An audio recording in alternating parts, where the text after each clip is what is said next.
Elodi Milles heard the pen before she saw it. A single scratch of ink, clean, confident, cut through the hush of the penthouse study like a blade. She froze in the hallway, her fingers tightening around the crystal tumbler she'd been carrying. The glass was cold. Her body wasn't. Inside, a woman's voice purred, calm as a banker, sharp as a threat. 50 million wired today. Debt erased. Expansion funded. All you have to do, Kim Do-han, is marry the right woman. Elodi leaned closer to the half-open door. Her pulse thudded in her throat. Kim sat at the long table in his tailored suit, the one she'd steamed for him an hour ago, because he'd kissed her forehead and called her future wife. His father sat beside him like a judge. Across from them, the investor, immaculate white hair, diamond earrings, eyes like polished stone, slid a folder forward. The folder was open. On the first page was a contract. On the second page was Elodi's photo. Her stomach turned to ice. "You understand," the investor said softly. "This isn't personal. It's strategic. My niece is trained, connected, obedient. She fits the brand you're building." Elodi's breath caught on the word obedient. Kim's father nodded. "We can't keep indulging distractions." Distractions. Elodi's fingers went numb around the glass. Kim's voice came out smooth, too smooth. "And Elodi?" The investor smiled like she'd been asked about a stray cat. "Pay her. Apologize. Replace her. Women recover." Elodi waited for Kim to explode, to shove the contract back, to stand up and say, "No, I'm marrying Elodi." Instead, he reached for the pen. No pause. No hesitation. Just an effortless signature, like he was signing a dinner receipt. Elodi's knees went weak. The crystal tumbler slipped from her hand and shattered against the dark wood floor. The sound was violent, beautiful, final. Silence slammed into the room. Footsteps. The door flew open. Kim Do-han stared at her like she was an inconvenience he hadn't scheduled. "Elodi." She looked at his hand. The pen was still between his fingers. "Don't," she said, and her voice surprised even her. It wasn't trembling. It was steel. Kim took a step forward, panic assembling itself on his face. "You weren't supposed to. Look, this is complicated." Complicated. Elodi laughed once, sharp and humorless. "You just sold me like I was an accessory." The investor appeared behind him, annoyed rather than shocked. "Miss Milles, you're emotional. Understandable. But emotions don't build legacies." Kim's father added, "You've enjoyed a certain proximity to power. Be grateful it lasted." Elodi's chest ached, but her eyes stayed dry. Kim reached toward her, as if he could touch this back into normal. "Baby, listen to me. I didn't mean." Elodi took the ring off her finger, the one she'd stared at every night, smiling like a fool. She held it up between them. "Do you know what's crazy?" she said quietly. "I thought this meant you chose me." She dropped it. It bounced once, tiny, pathetic, before landing near his polished shoe. Kim flinched like it hit him. "Don't call me baby," Elodi said. "You only speak love when it's convenient." She turned to leave, her heels clicking like a countdown. Behind her, the investor's voice went colder. "You walk out that door, and you'll find every opportunity in this city suddenly unavailable." Elodi paused, just long enough to look back over her shoulder. "Try," she said. "I built my life without you. I can rebuild it without your permission." Then she walked out, chin lifted, hands shaking, heart bleeding in private. The elevator ride down felt like falling through floors of a life she trusted. Outside, the night was slick with rain. Manhattan glowed like it didn't care. Elodi made it to the curb before her lungs remembered how to breathe. She fumbled for her keys. A voice slid out of the darkness behind her, smooth, accented, terrifyingly calm. "Miss Milles." Elodi spun, so fast her hair snapped across her cheek. She raised her keys between her fingers like claws. A man stepped under the street lamp. Mid-50s, maybe. Tall, broad-shouldered, perfectly dressed in a charcoal coat that looked like it belonged on someone who never gets told no. His face was sharp in a refined way, like a sculptor had carved patience into bone. Silver threaded through his black hair at the temples. His eyes landed on her, steady, assessing, like he was reading her temperature. You shouldn't wander alone after betrayal, he said. It invites predators. Elodi's throat tightened. Who are you? The man's mouth curved, faintly amused. Joon-gi Han, he said. And you were just traded for $50 million. Elodi stiffened. How do you? I was upstairs, he replied. Not in the room. Close enough. Her grip tightened on the keys. Are you with them? No, he said simply. I'm related to them. Elodi's stomach dropped. He tilted his head. Kim Do-han is my nephew. Elodi stared, trying to reconcile the calm in his face with the chaos in her chest. I didn't know he had an uncle. He doesn't talk about me, Joon-gi said. Not unless he has to. Elodi's voice came out low. Why are you here? Joon-gi stepped closer, slowly, giving her space like he understood fear and respected it. I came to see how much damage my brother has done to the family I left behind, he said. Tonight I got my answer. Elodi's pulse hammered. So, what do you want from me? His gaze didn't flinch. I want to offer you something, he said, before they try to erase you. Elodi let out a bitter breath. Money. Joon-gi's smile sharpened a fraction. No, not charity. He reached into his coat, and Elodi tensed, but he pulled out a card. Heavy, clean, embossed. Leverage, he said. Power. A way to make them swallow every word they said about you. Elodi stared at the card. Joon-gi Han, CEO, Han Group Global. Her voice sounded far away.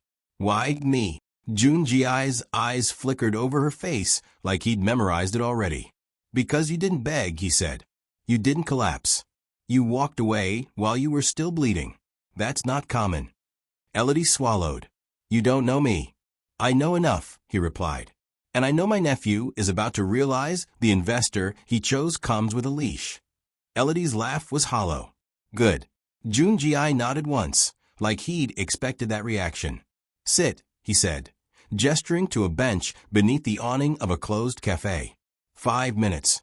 If you hate what I'm about to say, you walk away and I never speak to you again.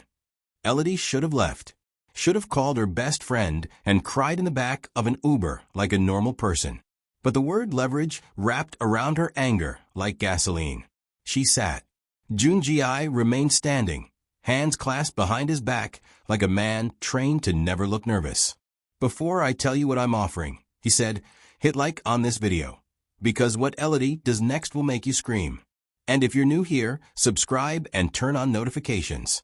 This story is not gentle. It escalates fast. Now let's get into it. Joon-gi's voice lowered again, all business.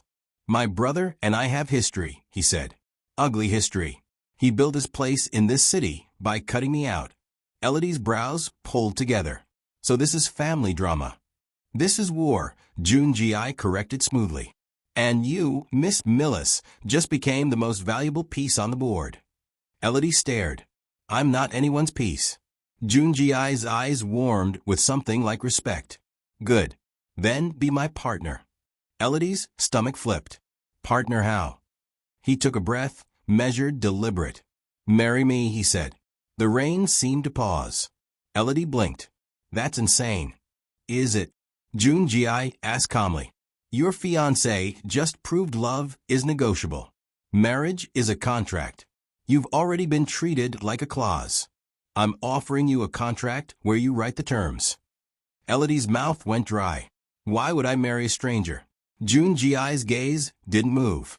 Because when you walk back into their world as my wife, he said, you won't be the woman they discarded. You'll be the woman they can't touch. Elodi's heart kicked hard. And you get what? His lips pressed together like he'd been waiting to say it for years. I get my brother's attention, he said. And I get to remind my nephew what regret tastes like. Elodi's voice turned sharp. So I'm a weapon. Joon-gi nodded once. At first. Her eyes narrowed.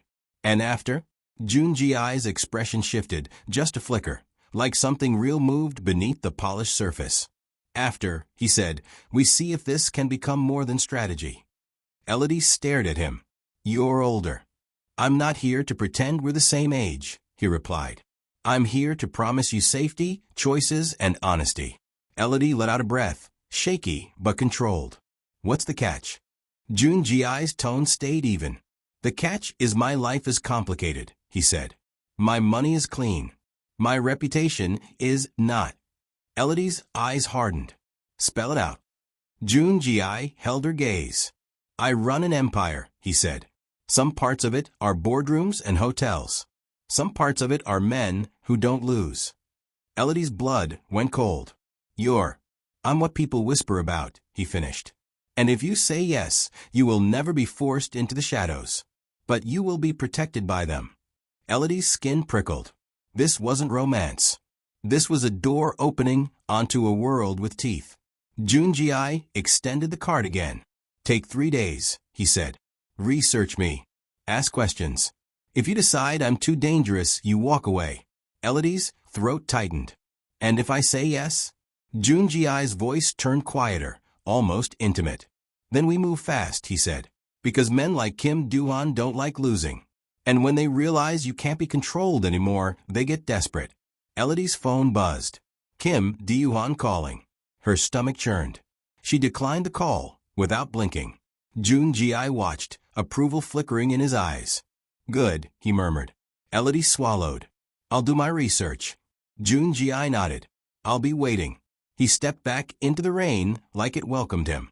And Elodi sat there staring at the card, feeling the first dangerous thing she'd felt all night.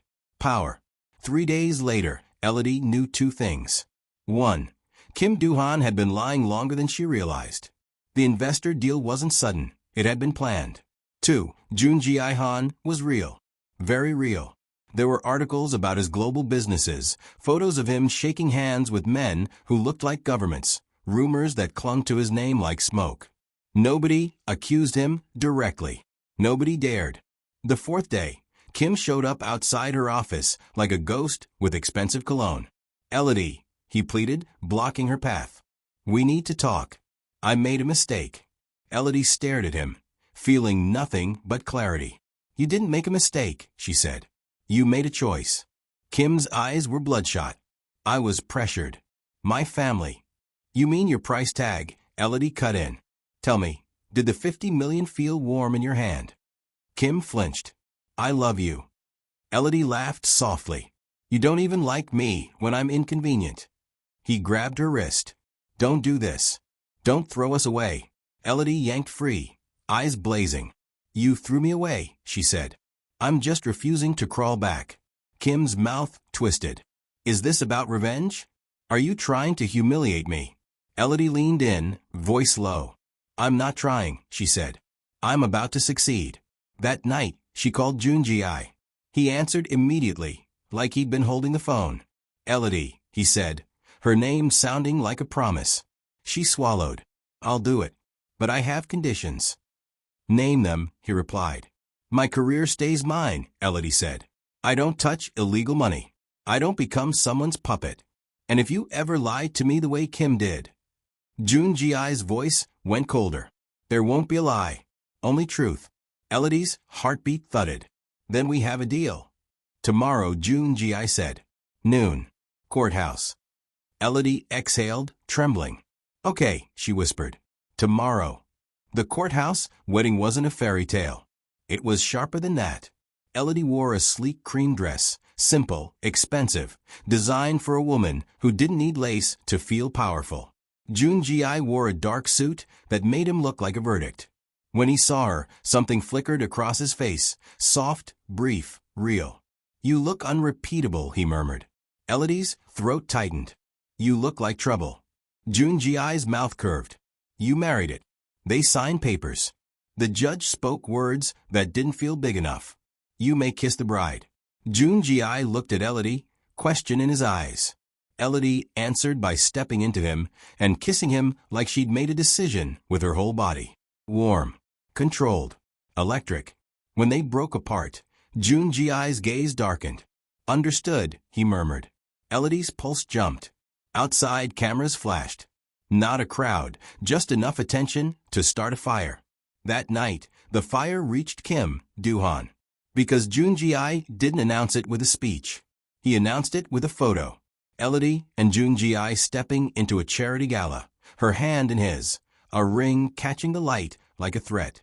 Kim spotted them across the room, his face drained.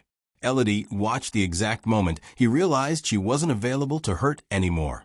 He pushed through guests like a man drowning. "Elodi," Kim hissed. "What is this?" Elodi turned slowly, letting him see her, really see her. Not begging, not broken, not waiting. "Meet my husband," she said sweetly. Kim's eyes snapped to Joon-gi Han, then widened with horror. "Uncle?" Kim choked. Joon-gi Han smiled, small, lethal. "Nephew," he said. Kim's voice cracked. "You can't be serious. This is a stunt." Elodi tilted her head. "A stunt is what you did in that study. This is legal." Kim lunged, reaching for Elodi's arm. Joon-gi Han moved without raising his voice. His hand caught Kim's wrist midair. Not hard, not dramatic, just absolute control. Kim froze. Because the look on Joon-gi Han's face wasn't anger. It was possession. "Touch her again," Joon-gi Han said softly, "and you'll learn what it costs to disrespect my name." Kim swallowed, eyes darting around as if the room itself had turned against him. Elodi smiled, calm as ice. "How's your investor bride?" she asked. "Still excited to buy you?" Kim's jaw clenched. "This isn't over." Joon-gi Han's smile deepened. "You're right." Kim stormed away, humiliated, shaking, eyes full of a regret, so raw it almost looked like pain. Elodi's chest rose and fell, adrenaline singing through her veins. She leaned toward Joon-gi Han. That felt incredible. Joon-gi Han's hand settled at the small of her back. "That," he murmured, "was the beginning." Later that night, back at Joon-gi Han's penthouse, Elodi kicked off her heels and laughed once, bright, disbelieving. "We did it," she said. Joon-gi Han loosened his tie, watching her like she was a storm he'd chosen to stand in. "Yes," he said. "We did." Elodi turned toward the windows, city lights glittering. Then she noticed something on the table. A folder. Black. No label. She frowned. "What's that?" Joon-gi Han didn't answer immediately. Elodi walked closer, fingertips brushing the edge. The folder was already open, like it had been waiting for her to look. Inside were photographs. Not of Kim. Not of investors. Photographs of Elodi, leaving her office, entering her building, sitting at a cafe 2 weeks ago, laughing with a friend. Her breath caught. This wasn't recent research. This was surveillance. Elodi's voice went thin. "Joon-gi Han." Behind her, Joon-gi Han's voice was calm. "You said you wanted honesty," he said. "So here it is." Elodi turned slowly, heart pounding. "Tell me," she whispered. "Right now." Joon-gi Han's eyes were dark, unreadable.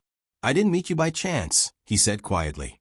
"I didn't offer you marriage because I happened to be nearby." Elodi's blood went cold. "You were watching me," she said. Joon-gi Han nodded once. "I was protecting you," he corrected. Elodi's voice shook. "From what?" Joon-gi Han stepped closer, the air changing with him. "From my brother," he said. "From Kim. From people who wanted you long before tonight." Elodi swallowed hard. "Why would they want me?" Joon-gi Han's jaw tightened. Then he said the sentence that made the room tilt. "Because your father didn't die of a heart attack," he said softly. "He was killed." Elodi's lungs stopped working. Joon-gi Han held her gaze like he could carry her through the impact. "And the reason," he added, voice quiet as a knife, "is connected to me." Elodi stared at her husband, the man she'd married for revenge. Suddenly, realizing she might have married into the very darkness she swore she'd never touch. And just as her mouth opened to speak, her phone buzzed. Unknown number. One message. "Run. He's lying." Elodi's hand trembled as she looked up at Joon-gi Han. His expression didn't change, but his voice did. "Give me your phone," he said softly. Elodi didn't move. The city lights shimmered outside like a warning. And you already know what you're thinking. Is Joon-gi Han her protection or her trap? Comment right now. Should Elodi run or should she trust her husband? And if you want part 2, subscribe, because this is where the real war begins.